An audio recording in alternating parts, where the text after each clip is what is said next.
Welcome guys, in this video we shall be talking about chapter number 9. The name of the chapter is Environment and Sustainable Development. सबसे पहले हम समझ लेते हैं environment का meaning. It is defined as the total planetary inheritance and the totality of all resources. It includes all biotic and abiotic factors that influence each other. तो now you must be wondering biotic and abiotic factors कौन से हैं. तो आइए biotic बताते हैं. Living elements like birds, animals, plant, fisheries, they are biotic, whereas abiotic elements include air, water, land, rock, etc. अब environment क्यों ज़रूरी है ये हमें पता चलेगा जब हम उसके फंक्शंस देखेंगे. एनवायरनमेंट का पहला फंक्शन है that it provides resources for production. Resources here include both renewable and non-renewable resources. Renewable resources are those which can be used without the possibility of the resource becoming depleted or exhausted, for example wood, sea, animal, etc. Non-renewable resources are those which get exhausted with extraction and use, for example fossil fuel. These resources are used as inputs for production. तो देखिए आपको अगर production करना है you need resources and you need both renewable as well as non renewable resources. And आप अगर notice करेंगे तो आप पाएंगे कि एनवायरनमेंट से ही तो आपको ये दोनों renewable and non renewable resources मिलेंगे. हमने एक एक्स्ट्रा रीन्यूएबल रिसोर्स का मीनिंग डाला हुआ है. कई लोगों को वो वाला मीनिंग उतना पसंद नहीं आता. और रीन्यूएबल रिसोर्स, इसको फ्लो रिसोर्स भी कहते हैं, is a natural resource which will replenish to replace the portion depleted by usage and consumption either through natural reproduction or other recurring process in the finite amount of time in a human time scale. Environment assimilates waste. Just notice करिए हम लोग जब consumption करते हैं या जो हमारी firms production करते हैं कितना ज़्यादा वेस्ट हम क्रिएट करते हैं. तो ये सारा वेस्ट आपको एनवायरनमेंट में ही एसिमुलेट होता है. So the process of production and consumption activity generates a lot of wastage which is absorbed by the environment. Environment sustains life. देखिए हमें जीवित रहने के लिए कुछ बेसिक चीज़ें चाहिए like sun, soil, water, air. ये सारी चीज़ें भी एनवायरनमेंट के द्वारा ही मिलती हैं. Some basic necessities of life like sun, soil, water, air are part of environment. So environment sustains life by providing these essential elements. Environment provides aesthetic services. Environment includes rivers, mountains, ocean, deserts. People enjoy the scenic beauty of these elements like hill station. Such elements help to improve the quality of life. तो environment के चार functions. Environment provides resources for production. It assimilates waste. It sustains life and it provides aesthetic services as well. Environmental crisis. आप देख ही रहे हैं environment हमारा खतरे में है. क्या क्या दिक्कतें आ रही हैं उसको समझने के लिए पहले कुछ कॉन्सेप्ट सीखने होंगे. The first one being carrying capacity of environment. It refers to the state of balance between the rate at which natural resources are exploited and the rate at which these resources are regenerated. तो अगर हम उनको exploit ज़्यादा करेंगे और regeneration उनको होने नहीं देंगे उस उतने टाइम में, तो डोंट यू थिंक रिसोर्सेज फिर कम होने शुरू हो जाएंगे एनवायरनमेंट से. Absorptive capacity. It refers to the ability of the environment to absorb waste occurring due to production and consumption activity. अभी हमने पढ़ा था एक function that environment assimilates waste, लेकिन उसकी भी एक लिमिट है. आपने देखा होगा दिल्ली के बॉर्डर्स पर पहाड़ बने हुए हैं. पहाड़ वो कोई नेचुरल नहीं है, कूड़े के पहाड़ हैं वो. तो वो इसलिए है क्योंकि अब आप वेस्ट को एसिमुलेट नहीं कर पा रहे. एक लिमिट के बियॉन्ड आपका एनवायरनमेंट वेस्ट को एसिमुलेट नहीं कर सकता. So environmental crisis occurs when carrying capacity of the environment is challenged through excessive exploitation of natural resources or when generation of waste exceeds the absorptive capacity of environment. यानी carrying capacity और absorptive capacity दोनों ही environmental crisis को समझने में help करते हैं. Current environmental crisis, high opportunity cost of environmental crisis. तो अगर आप एनवायरनमेंट जो हमारा ख़राब हो रहा है इसको आप अगर हल्के में ले रहे हो, आपको लग रहा है it's not the big deal, तो आप बहुत गलत हैं. इसके बहुत ज़्यादा नेगेटिव अपॉर्चुनिटी कॉस्ट है. इसको आप अलग तरीके से भी समझ सकते हैं कि आप तरक्की तो कर रहे हैं, डेवलपमेंट तो कर रहे हैं, इकोनॉमिक ग्रोथ तो कर रही है, लेकिन उसकी कुछ नेगेटिव अपॉर्चुनिटी कॉस्ट भी है. तो क्या क्या वो अपॉर्चुनिटी कॉस्ट है आइए समझते हैं. पहला, many resources have become extinct and the waste generated are beyond the absorptive capacity of the environment. The industrial development has polluted and dried up river and other water bodies, making water an economic good. The intensive and extensive extraction of both renewable and non-renewable resources have exhausted some of these vital resources and we are forced to spend huge amount on technology and research to explore new resources. तो पहले से दोबारा शुरू करते हैं. काफ़ी resources आपके ख़त्म ही हो गए. इंडस्ट्रियल डेवलपमेंट ने सारा पानी गंदा कर दिया, नदियाँ सुखा दी हैं और इतना ज़्यादा अपने रिसोर्सेज एक्सट्रैक्ट कर दिए हैं कि अब हमें उनके ऑल्टरनेटिव्स पर रिसर्च एंड डेवलपमेंट पर बहुत पैसा लगाना पड़ रहा है। Decline in air and water quality, 70% of water is polluted in India, have resulted in increased incidence of respiratory and waterborne diseases. Global environmental issue like global warming, ozone depletion, ये भी बढ़ता जा रहा है इसकी वजह से, और उसकी वजह से आपकी गवर्नमेंट की फाइनेंशियल कमिटमेंट्स बढ़ रही हैं। Financial commitments in a sense कि आपको उसके प्रति काम करना पड़ेगा, तो ये भी आपको एक नुकसान की स्थिति है। Extinction of many resources and continuous rise in population has also resulted in environmental crisis. Supply demand reversal. In the early days when civilization just began, the demand for environmental resources and services was much less than their supply. This meant that pollution was within the absorptive capacity of the environment and the rate of resource extraction was less than the rate of regeneration. But with population explosion and with the amount of industrial revolution, or rather with the advent of industrial revolution, to meet the growing needs of expanding population, things change. It has resulted in supply demand reversal. अब supply कम है और demand ज़्यादा है. So we are now faced with increased demand for environmental resources, but their supply is limited due to overuse and misuse. State of India's environment. Well, India has abundant natural resources in terms of rich quality of soil, hundreds of rivers and tributaries, lush green forest, plenty of mineral deposit, vast stretch of Indian Ocean, ranges of mountain, etc. तो ये सब देखने में, सुनने में बहुत अच्छा लगता है कि wow, India has so many resources, India is so blessed. It is, but जिस हिसाब से हम पॉपुलेशन बढ़ा रहे हैं और जिस हिसाब से हम रिसोर्सेज का मिस यूज़ कर रहे हैं, दिन दूर नहीं है जब ये आपको दिखना कम हो जाएगा या रिसोर्सेज ख़राब हो जाएंगे इंडिया के. तो आइए देखते हैं इंडिया के एनवायरनमेंट के पास क्या क्या चैलेंजेस हैं. पहला है land degradation. It refers to decline in the overall quality of soil, water or vegetation condition commonly caused by human activity. Main reasons are deforestation, unsustainable fuel, wood and fodder extraction, encroachment into forest land, forest fires and overgrazing, improper crop rotation. तो हमारा land की जो quality है, fertility जो है वो ख़राब हो रही है. Biodiversity loss. देखो बेटा, बायोडाइवर्सिटी को इन साधारण भाषा में कह सकते हैं कि variety of living organisms, variety of plantation. तो अगर वैरायटी कम होती जाएगी ना, it's not good for environment. So, biodiversity loss. It is defined as the variability among living organisms from all sources including terrestrial, marine, other aquatic ecosystem and the ecological complexes of which they are a part. Biodiversity loss has serious economic and social costs and many plants and animals species are threatened by this. Soil erosion. It takes place when the surface soil is washed away through excessive rains and floods. Deforestation is one of the main reasons for this. Air pollution. It is the presence of material in air in such concentration which are harmful to man and the environment. In India, vehicular emissions have the maximum impact on population or pollution rather. Deforestation. It refers to permanent destruction of indigenous forests and woodlands. It refers to cutting, clearing and removal of rainforests where land is thereafter converted to non-forest use. Water pollution. When toxic substances enter rivers, streams and other water bodies and get dissolved or lie suspended in water, it leads to water pollution. अब इन सब से निपटने के लिए, specially pollution से निपटने के लिए हिंदुस्तान में बनाया गया है pollution control boards.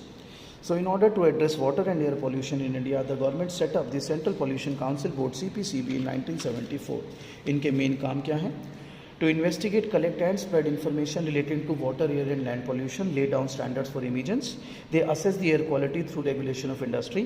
They monitor the quality of water in 125 rivers, wells, lakes, ponds, drains and canals. They provide technical assistance to government in promoting cleanliness of streams and walls by prevention, control and abatement of water and air pollution. These boards also carry out sponsor investigation and research relating to problems of water and air pollution and for their prevention, control or abatement. Abatement is like restriction. Sustainable development. तो बेटा 3 definition मैं आपको दूंगा यहाँ पे sustainable development की. पहली 2 में से कोई भी कर सकते हो, तीसरी तभी करनी है जब वो स्पेसिफिक उस कॉन्टेक्स्ट में पूछे. तो अभी मैं बताता हूँ क्या उसका मायने है. पहले first 2 definitions. Development process that meets the need of present generation without compromising on the ability of future generation to meet their respective needs, or development that will allow future generations to have a potential average quality of life that is at least as high which is being enjoyed by the current generation. तो आप development करो, हम नहीं रोक रहे आपको, आप करो, खूब तरक्की करो, बट ऐसा ना हो कि जो रिसोर्स आप यूज़ कर रहे हो वो फ्यूचर जनरेशन के लिए ना बचे. अब जो आज की जनरेशन है उन बेचारों को खेलने की जगह नहीं मिल रही, पानी साफ़ नहीं मिल रहा। आप आपके पेरेंट्स ग्रैंड पेरेंट्स से पूछे, वो तो नल से पानी पी लेते थे, हैंडपम्प से पानी पी लेते थे, तब आर ओ कुछ नहीं होता था। तो यानी हम सस्टेन नहीं कर पाए, हमारी डेवलपमेंट सस्टेनेबल नहीं रही। हमने तो नल से पानी पिया, हमने तो हैंड पंप से पानी पिया, हमें तो गलियों में बहुत जगह थी खेलने की, पोल्यूशन भी इतना ज़्यादा नहीं था। अब आज अगर दिल्ली की बात करें, नवंबर दिसंबर में सांस लेना मुश्किल है, यहाँ पर पानी के लिए आर ओ के बिना पानी नहीं पी सकते, गर्मी इतनी ज़्यादा है कि एसी के बिना बाहर निकलना मुश्किल हो गया है। तो आप बताइए सस्टेनेबल डेवलपमेंट कहाँ हुई? सस्टेनेबल डेवलपमेंट का मतलब है आप डेवलपमेंट करें, लेकिन मेक श्योर जो आपके पास रिसोर्स हैं या जो आप क्वालिटी ऑफ लाइफ एंजॉय कर रहे हो वो फ्यूचर जनरेशन भी कर पाए। थर्ड डेफिनेशन है एडवर्ड बार्बियर की, ये तभी लिखना है जब बार्बियर का कंसेप्ट पूछे। तो it is it can be defined as development which is directly concern with increasing the material standard of living of the poor at the grass root level. Class में हम डिस्कस कर चुके हैं, फिर भी मैं आपको बता देता हूँ। बेसिकली ये एस्पेक्ट ये कह रहा है कि आप गरीबों को अगर उठा लेते हो ना, मतलब उनको थोड़ा अमीर कर देते हो, उनको थोड़ा इकोनॉमिकली अच्छा कर देते हो, तो आपकी पोल्यूशन की समस्या काफ़ी हद तक कम हो जाएगी। बिकॉज वो गरीब अफोर्ड नहीं कर सकते, इसलिए वो जंगल से लकड़ी काट के लाते हैं। बिकॉज वो गरीब अफोर्ड नहीं कर सकते, तो वो नदी में नहाएंगे, नदी में कपड़े धोएंगे, और जो भी पब्लिक प्लेसेस हैं वाटर के, उनको इस्तेमाल करेंगे। तो एज अ रिजल्ट आप उनको ब्लेम भी नहीं कर सकते, they can't afford private things. तो उसकी वजह से पॉल्यूशन जो है एयर वाटर दोनों ही ज़्यादा हो जाता है। तो अगर आप इनको गरीबी को थोड़ा दूर कर दो तो काफ़ी हद तक पॉल्यूशन में कमी आ जाएगी। How to achieve sustainable development steps? तो एक तो रिस्ट्रिक्ट कर लो यूज़ ऑफ रीन्यूएबल रिसोर्सेज का। तो बच्चे कहते हैं सर गलत लिख दिया, नॉन रीन्यूएबल लिखो। नहीं बेटा, पढ़ो। Renewable resources should be extracted on a sustainable basis. It means rate of extraction should not exceed rate of regeneration. पता लगा आपने रिन्यूएबल तो हैं, लेकिन उसको भी तो टाइम तो चाहिए ना रीजनरेट होने के लिए। पता लगा आप उसको निकाले जाओ, रीजनरेशन का टाइम ना दो, तो वो भी खराब हो जाएंगे फिर। Control pollution. Pollution emission should be limited to the absorptive capacity of the environment. Substitute non-renewable with renewable resources. As non-renewable resources are depleted, renewable substitutes must be developed so as to maintain the flow of service over time. It means rate of depletion of non-renewable resources should not exceed the rate of creation of renewable substitute. Input efficient बनो, ऐसे inputs use करो, ऐसी technology use करो जो कम pollution फैलाए। So technological progress should be made to become input efficient, which should reduce the exploitation of resources. Resources कम लगे, output ज़्यादा है। और obviously control the growth of population. सब बीमारी का एक इलाज। The growth of human population should be controlled within the carrying capacity of the environment. Strategies. Use of non-conventional sources. India is hugely dependent on thermal and hydropower plant to meet its power need. Thermal power plant emit large quantity of carbon dioxide. It also produces fly ash, causing pollution. Hydroelectric project inundate forest and interfere with the natural flow of water in catchment areas and river basins. LPG gobar gas in rural area. Household in rural area generally use wood, dung, cake, which leads to deforestation, reduction in green cover, wastage of cattle dung and air pollution. To overcome these, LPG should be used, which is a clean fuel, and gobar gas plant should be used, which provide fuel, and slurry, और slurry जो होता है वो left over part होता है, which can be used as organic fertilizer and soil conditioner. CNG in urban areas. In urban areas, use of CNG is being promoted to reduce air pollution, particularly the vehicular one. Wind power. In area where speed of wind is usually high, windmills can provide electricity without any adverse impact on environment. Solar energy. India is naturally endowed with large quantity of solar energy in the form of sunlight with the help of photovoltaic cells. अब बच्चे कहते हैं India क्या है, तो हर जगह ये solar energy, ये तो सूरज हर जगह है। भाई साहब, यूरोप के ऐसे बहुत सारे देश हैं जहाँ पर 3 या 4 घंटे के लिए ही सिर्फ क्या कहते हैं अंधेरा होता है, और कुछ देश ऐसे हैं जहाँ पे सनलाइट बहुत ही कम है। तो ऐसा नहीं है कि हर जगह सनलाइट सेम आती है, डिपेंड करता है आप दुनिया के किस कोने में हो। इंडिया फॉर्चुनेटली उस जगह पर है जहाँ पे सनलाइट हमें काफ़ी अच्छी मिलती है। So India is naturally endowed with a large quantity of solar energy in the form of sunlight with the help of photovoltaic cells. Solar energy can be converted into electricity. It is free from pollution and good for areas. Supply of power through grids is either not possible or proves very costly. उस area में अच्छा है। Mini hydel plants. In mountain regions, streams can be found easily. Most of them are perennial, पूरा साल. Mini hydel plants use the energy of such streams to move small turbines. The turbines generate electricity which can be used locally. These plants are eco-friendly. They generate enough power to meet local needs and do not require large-scale transmission towers, cables, and avoid transmission loss. Traditional knowledge and practice, अपना वापस जाओ as an Indian, जो हमारी traditional knowledge है उसको use करो. Traditionally, Indians have been close to their environment. The shift from the traditional system has caused large-scale damage to the environment and to our rural heritage. If we look back at our agriculture system, healthcare system, housing, transport, we will find that all have been environment friendly. For example, India is well known for its Ayush treatment with about 15,000 species of plant having medicinal property. However, with the advent of Western system of treatment, we ignore our traditional system like Ayurveda, Unani, Tibetan, and folk system. Our old systems are environment friendly, relatively free from side effect, and do not involve large scale industrial and chemical processing. Biocomposting. The use of chemical fertilizer to increase the agriculture production has not only adversely affected the large area of productive land but also contaminated the water bodies. With rise in demand for organic food, farmers are using biocomposting. It refers to the process of converting organic waste of various type into natural manure. In certain parts of the country, cattle are maintained only because they produce dung, which is an important fertilizer and soil conditioner. Biopest control. With the advent of green revolution, the use of chemical pesticides increased. As a result, food products were contaminated, water bodies, groundwater were polluted, pesticides, even milk, meat, fishes were contaminated.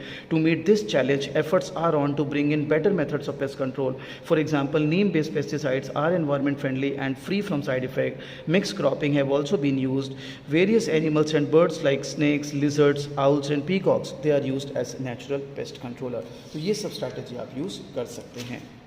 इसके बाद जो हमारे world wide global जो problems हैं उसमें पहला है global warming.